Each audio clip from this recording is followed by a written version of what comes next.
All right, strap yourselves in because tonight we are taking a deep dive into Ghost Ship, that 2002 horror flick that put a haunted luxury liner front and center in a chilling mystery. You know that opening scene, right? 1962, the Antonia Graza is just sailing along all carefree, and then bam, a rogue steel cable slices through the party like a hot knife through butter. It leaves just one little girl alive. Talk about a gratter. Brutal, stylish, and it sets a high bar for the rest of the film. It really is a masterclass in hooking your audience. That contrast between the joyous atmosphere and then the sudden gruesome violence, pure horror gold. Totally. But here's the thing, and maybe you felt this too. The film kind of loses steam after that killer opening. It does, and I think one reason is it tries to wear too many hats. It wants to be a psychological horror with all those creepy whispers and figures lurking in the shadows, but it also wants to be an action thriller with explosions and chase scenes. So it's like a horror buffet. You end up with a little bit of everything, but not a satisfying meal. Exactly. That tonal inconsistency ends up working against the film. Instead of building suspense and dread, it just throws everything at the audience, diluting the impact. It's a shame because there's so much potential there in the premise itself. A ghost ship, a mysterious villain, a treasure trove of gold. Oh, don't even get me started on the missed opportunities. They dangle all these juicy mysteries in front of us, like the origins of the gold, the real fate of the Antonia Graza, who this Jack Fairman character truly is, and then nothing. Right. They plant these seeds of intrigue, but they never fully bloom. It's like they were so focused on the visual spectacle and the jump scares that they forgot to flesh out the deeper layers of the story. Okay, but before we get too deep into the what went wrong, can we talk about Gabriel Brun for a second? I mean, the guy is a phenomenal actor, but he seems almost bored as Captain Murphy. You're spot on. And sadly, it's not just him. The entire supporting cast feels like they're just cannon fodder, just waiting for their turn to get picked off. This lack of character development further detaches us from the stakes of the story. And what about our villain, Jack Fairman?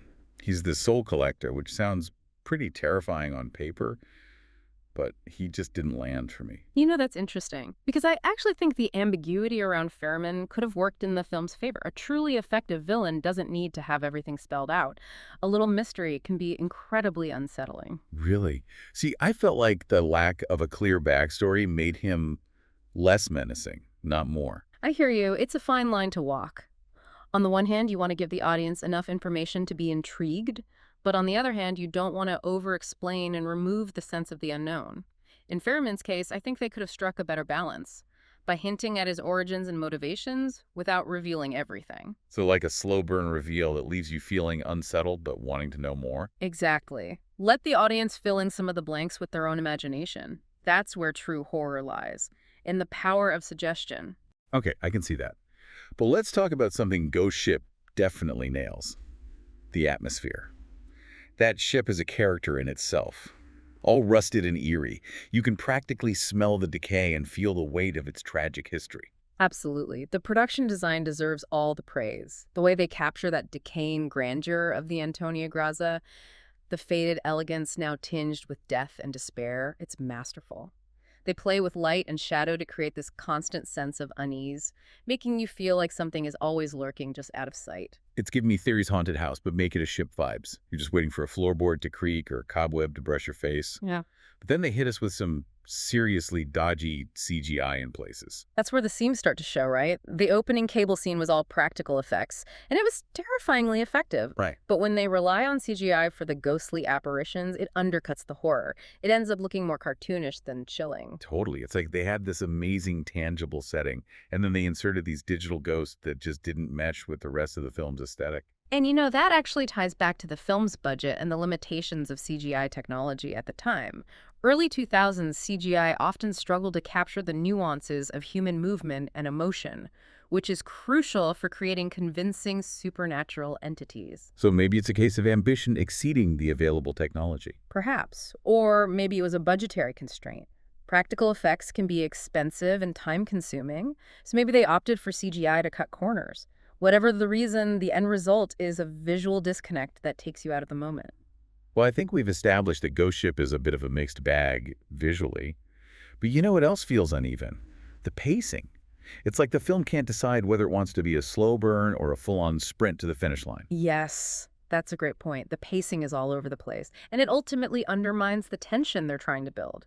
We have these long stretches of buildup, then sudden bursts of action, then back to slow burn spookiness. It never quite finds a consistent rhythm. It's like they're afraid to let the atmosphere simmer for too long, so they keep throwing in these loud, jarring moments to keep the audience awake. And that's a shame, because the moments where they do let the tension build are genuinely effective.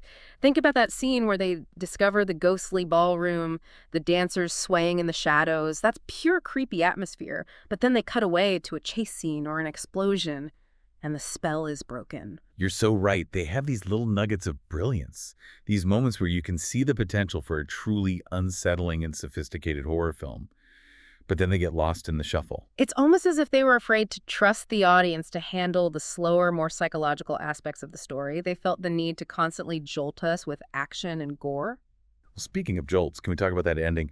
Epps blows up the ship, sending those tormented souls to their final rest. And just when you think it's over, bam, we see Ferriman hopping onto another vessel like, see you in the sequel. Except, of course, there wasn't one. That ending right. It's a classic example of trying to force a franchise that wasn't meant to be. It feels tacked on, a desperate attempt to leave the door open for a sequel that never materialized. It's like they were hoping to launch a whole Jack Ferriman Collects Souls series, but the audience just wasn't buying what they were selling. And it's a shame, because a sequel done right could have explored some of the intriguing mysteries they set up in the first film. Oh, totally. Imagine a sequel that dives deeper into Ferriman's backstory, his motivations, the nature of the souls he collects. That could have been really compelling. It could have been Ghost Ship meets Supernatural, with Ferriman as this morally ambiguous figure, battling against forces even he doesn't fully understand. Now, that's a movie I'd line up to see. Right, but instead we're left with this frustrating cliffhanger that never gets resolved. Well, maybe that's the real horror of Ghost Ship, the haunting specter of unrealized potential. Very good.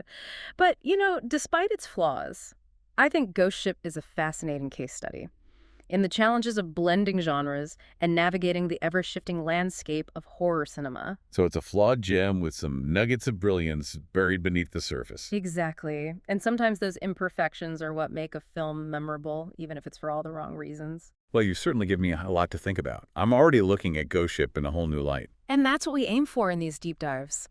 To spark those insightful conversations, those aha moments that make you appreciate a film on a deeper level. Now, before we sail too far off course, you mentioned that Ghost Ship, despite its flaws, still offers some valuable insights into the world of horror filmmaking. Can you elaborate on that? What can we as viewers learn from its triumphs and its missteps? Absolutely. Ghost Ship highlights the importance of consistency in tone and pacing, particularly in the horror genre. When you're trying to build suspense and dread, you need to maintain a steady hand and avoid jarring shifts in mood. So it's like telling a scary story around a campfire. You wouldn't suddenly switch from a chilling whisper to a boisterous shout midway through. It would break the tension. Exactly. It's about respecting the audience's expectations and guiding them through the emotional landscape of the story. Ghost Ship also demonstrates the importance of investing in character development, even in a genre that often relies on archetypes. Because even if they're going to be picked off one by one, we still need to care about what happens to them, right? Exactly. The more we connect with the characters, the more invested we become in their survival. Ghost Ship unfortunately falls into the trap of treating its supporting cast as disposable, which diminishes the emotional impact of their deaths. Well, on that somber note, I think it's time to shift gears and explore some of the film's strengths in more detail. After all, it's not all doom and gloom aboard the Antonia Graza. Indeed. There are some genuine treasures to be found amidst the wreckage. And, that's what makes this deep dive so fascinating. It's not just about praising the good or tearing down the bad, but about understanding the choices that were made and why they might have worked or fallen short. Precisely. It's about appreciating the artistry of filmmaking, even in its imperfections. One thing that really struck me about Ghost Ship is how it taps into some classic horror tropes, but doesn't always use them to their full potential. Oh, I like where you're going with this. Give me an example. Well, take the haunted ship itself. It's a classic setting, right? Isolated, claustrophobic, steeped in mystery. But Ghost Ship doesn't just use the ship as a backdrop. It's almost like a character itself, a decaying symbol of human vanity and the hubris of believing we can conquer nature. Oh, you put it that way. The ship's design becomes almost symbolic, like it's trapped by its past, unable to escape the tragedy that unfolded within its steel wall. Exactly, and that idea could have been explored further. The film hints at the ship's history, the opulence of its past, and the gruesome fate of its passengers, but it never fully delves into the psychological weight of those events. It's like they had all the ingredients for a truly chilling exploration of guilt, remorse, and the lingering presence of the past, but they only skimmed the surface. Right, and that's where the missed opportunity lies. Imagine if they had leaned into the psychological horror aspects, focusing on the crew's descent into madness as they're confronted by the ship's dark history and the tormented souls trapped within it. Okay, you've officially blown my mind. I'm now picturing a ghost ship where the real terror isn't jump scares and gore, but the slow, insidious unraveling of the characters' sanity as they grapple with the weight of the ship's past. That's the kind of horror that stays with you long after the credits roll, the kind that makes you question your own perceptions and the nature of reality itself. You know, it's funny. You mentioned earlier that the film's pacing felt uneven, but now that you've pointed out these missed opportunities for psychological horror, I'm starting to wonder if those jarring shifts in tone were intentional. Ooh, interesting point. Maybe they were trying to mirror the chaotic, unpredictable nature of the supernatural forces at play. Right, like the film's structure itself becomes a reflection of the character's disorientation, and the way the ship's ghostly presence seems to warp time and perception. I love that. See, this is why I love these deep dives. We can take a film that on the surface might seem flawed or formulaic and uncover these hidden layers of meaning and intention. Totally. And it makes me wonder if some of the criticisms levied against Ghost Ship are actually misinterpretations of the filmmaker's artistic choices. Perhaps. It's a reminder that film analysis is subjective, and there's always more than one way to interpret a work of art. Well, on that note, I have to ask, what about those moments of pure visual spectacle, like the ghostly ballroom scene you mentioned earlier? Even if the CGI isn't always perfect, there's something undeniably captivating about those sequences. Absolutely. Those moments are pure cinematic poetry. Think about the scene where the salvagers first discover the Antonia Graza, emerging from the fog like a phantom from the depths. It's visually stunning and sets the stage for the eerie mystery that unfolds. It's like a visual representation of a ghost story coming to life before your eyes. You're immediately drawn into the world of the film, captivated by its beauty and its inherent spookiness. And that scene where the ghosts are dancing in the ballroom, bathed in that eerie green light, it's both beautiful and unsettling, a reminder that death doesn't always have to be gruesome. It can be elegant, even haunting in its own way. I've actually been on a cruise ship that had a ballroom very similar to the one in Ghost Ship. It was beautiful, of course. But after seeing the film, I couldn't shake this eerie feeling every time I walked through that space. I can only imagine. It's amazing how a film can recontextualize familiar spaces and objects, imbuing them with new meaning and emotional weight. Speaking of recontextualizing, one criticism I've heard about Ghost Ship is that it relies too heavily on jump scares.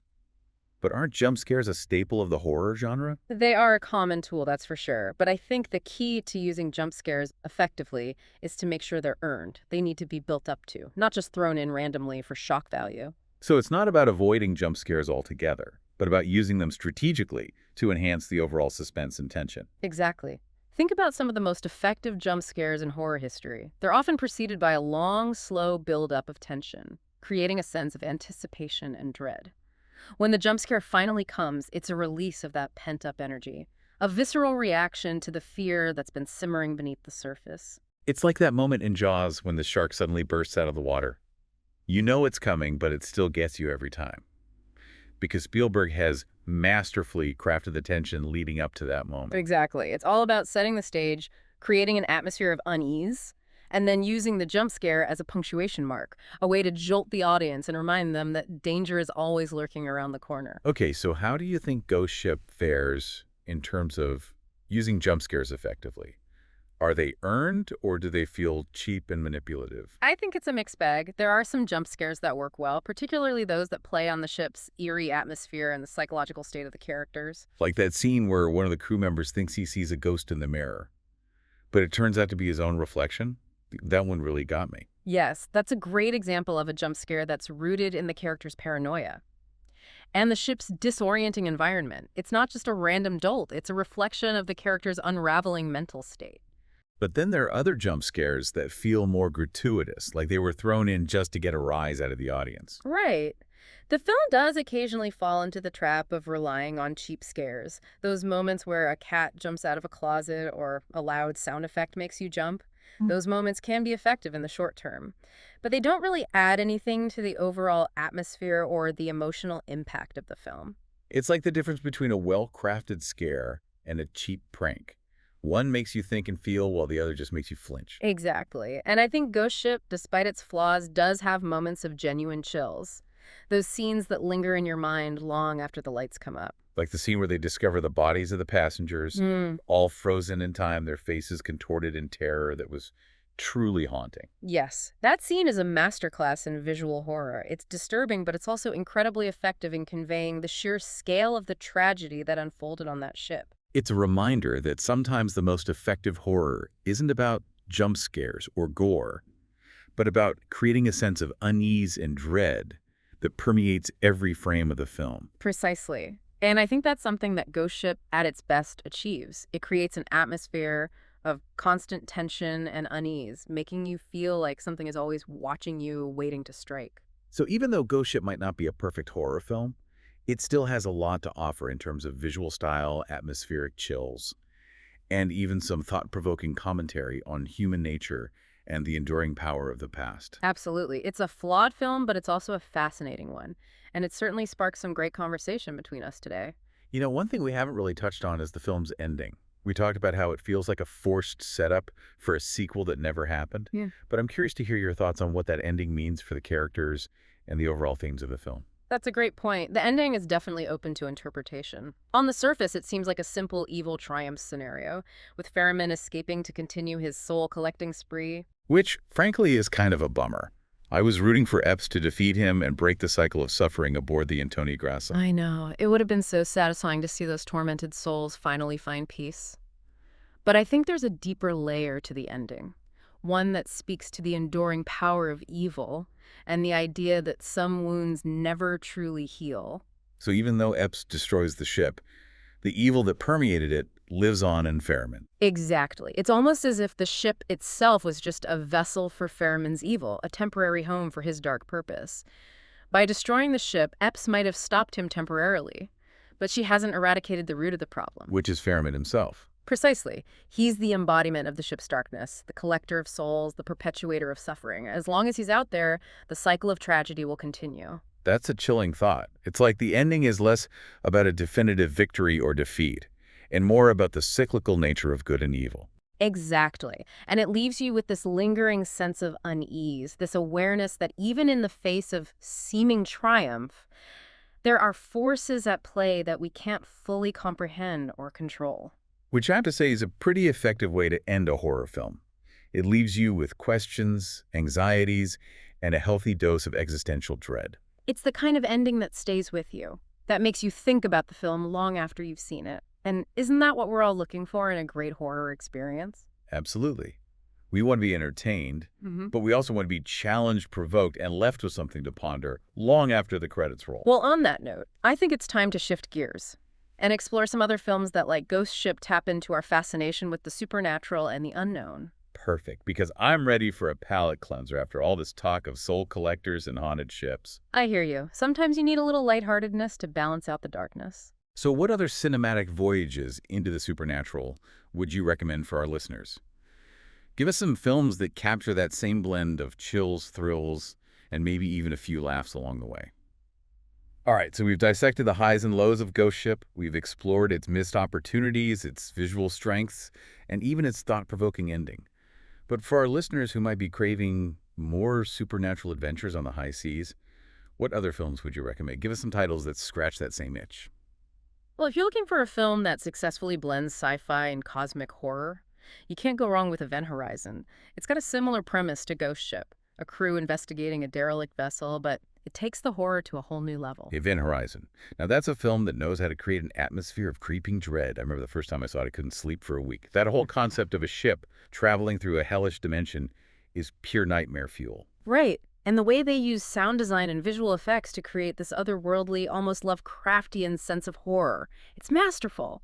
Plus, Sam Neill gives an absolutely chilling performance as the ship's increasingly unhinged captain. Oh man, that scene where he's standing in front of the mirror, his eyes glowing red. I still get chills just thinking about it. It's a classic horror moment, and it speaks to the film's willingness to embrace the psychological and the visceral.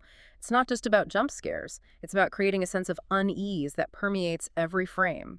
So for our listeners who enjoyed the eerie atmosphere and the sense of encroaching madness in Ghost Ship, Event Horizon is definitely worth adding to your watch list. Now what about something a little more classic? Well, if you're in the mood for a good old-fashioned ghost story, you can't go wrong with John Carpenter's The Fog. It's a masterclass in atmospheric horror with a chilling premise and some truly memorable scares. The Fog. Oh man, I love that film. Yeah. That creeping fog rolling and the ghostly figures emerging from the mist.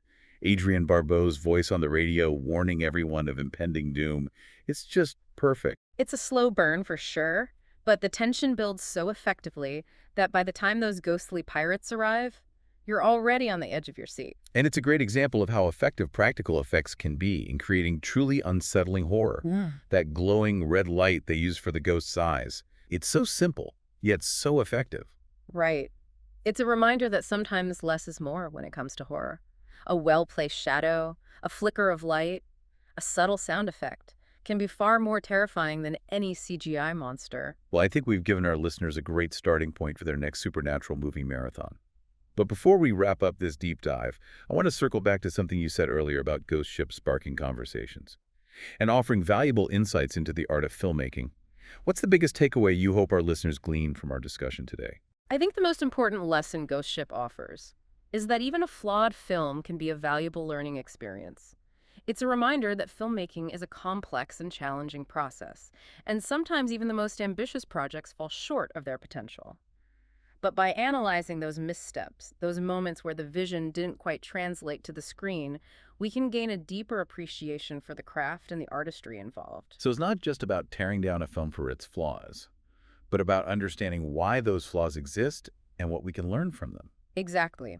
It's about approaching film analysis with a critical but open mind, recognizing that there's always more than one way to interpret a work of art. And who knows, maybe by examining those imperfections, we can even uncover hidden layers of meaning and intention that we might have missed on first viewing. That's a great point, and it makes me think about all the films out there that have been unfairly dismissed or labeled as bad, simply because they didn't conform to certain expectations. Right. It's a reminder to always approach a film with curiosity and a willingness to engage with its unique vision, even if it doesn't always hit the mark. And who knows, maybe some of those flawed films will become cult classics in the future, appreciated for their quirks and their willingness to break the mold. Absolutely. Time has a way of shifting perspectives and revealing hidden gems in the most unexpected places. Well, on that note of cinematic discovery, I think it's time to wrap up this deep dive into Ghost Ship. We've explored its chilling premise, its visual strengths, its missed opportunities, and even its thought-provoking ending. And hopefully we've given our listeners a few more films to add to their watch list. Absolutely. So to our listeners, if you're ever in the mood for a supernatural thriller with a touch of maritime mystery, give Ghost Ship a watch. Just be prepared for a few bumpy waves along the way. And don't forget to check out Event Horizon and The Fog for more chilling voyages into the supernatural. And as always, keep exploring, keep questioning, and keep...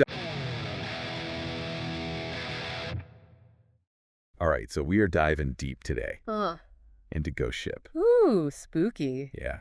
We've got some fun facts here Okay. from a list called 5 Fun Facts About Ghost Ship. All right, cool. And I am so ready to unpack some of this stuff with you. Yeah, let's go. Like, did you know that the opening scene Okay. was almost way more graphic? Oh, I didn't. Yeah. And like the whole movie could have been completely different. Really? Let's get into it. All right. So first up, they actually shortened the opening scene from what it was originally supposed to be Okay. because they wanted to like maximize the shock value. I see. But from your expertise, what do you think about that? Well, I think in horror, sometimes a really quick, intense moment Right. can be more effective than like drawing out the gore. Right. Like it's meant to catch you off guard. Yeah, exactly. Like yeah. a jump scare. Exactly. As opposed to like a whole scene of something. Yeah. Do you think that there's a downside to that? Potentially. I mean, some viewers might. Yeah. Feel like they're being cheated out of seeing something. Right. You know, if it feels gratuitous Right. or like the filmmakers are holding back. And then it can kind of take you out of the experience a little bit. Totally. Yeah, I can see that. Yeah. I mean, that opening scene definitely sets the tone for the whole movie. Oh, for sure. And I was surprised to learn Yeah. that Epps, Juliana Margulies' character, Oh, yeah. was originally written as a male character. Wow. Interesting. Right. I didn't know that. Yeah. I feel like casting her brought a really fresh perspective. Totally. How often do you think roles are kind of gender swapped like that? I think it's becoming more frequent these days. Yeah. Sometimes it's really cool because it offers like a fresh take Right. on a familiar story, or it subverts expectations.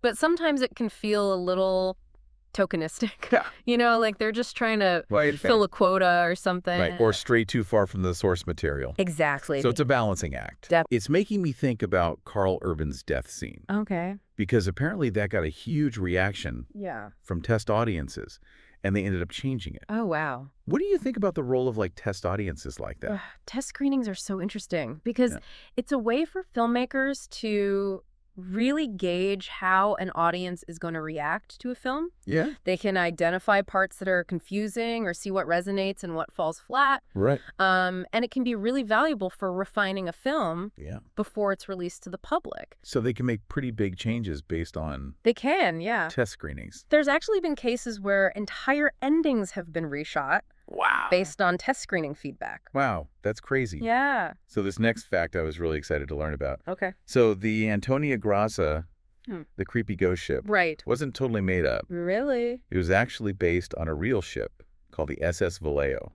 Tell me about this ship. So the SS Vallejo is started as a simple ferry, but then later on, it actually became this haven for artists and writers. Oh, wow. Yeah. That's a cool contrast. It is, right. Because in the movie, it's so derelict Yeah. and like kind of unsettling, Right. like a perversion of that creative spirit. Exactly, yeah. So the last fun fact, Okay. this one kind of blew my mind. All right. The original Ghost Ship script was completely different. What? Yeah. Really? Instead of being this action horror movie, it was going to be a paranormal investigation thriller. Wow, that's so different. Right. I wonder what that would have been like. I would love to see that version. Yeah. How do you think that different approach would have changed the movie? I think it would have shifted the whole tone of the film. Right. Like a paranormal investigation would probably lean more into suspense and atmosphere. Right. And maybe even delve into like the characters' psyches Right. as they're confronting this unknown. Right. It would be a much slower burn, but with a different type of intensity. Yeah, I can see that. Well, we've gone through shocking scenes, Yeah. real life inspiration, Yeah. and even like alternate script realities. Right? This has given me a whole new perspective on Ghost Ship. Me too. This deep dive has been amazing. It really has. So I guess the big question is, Yeah.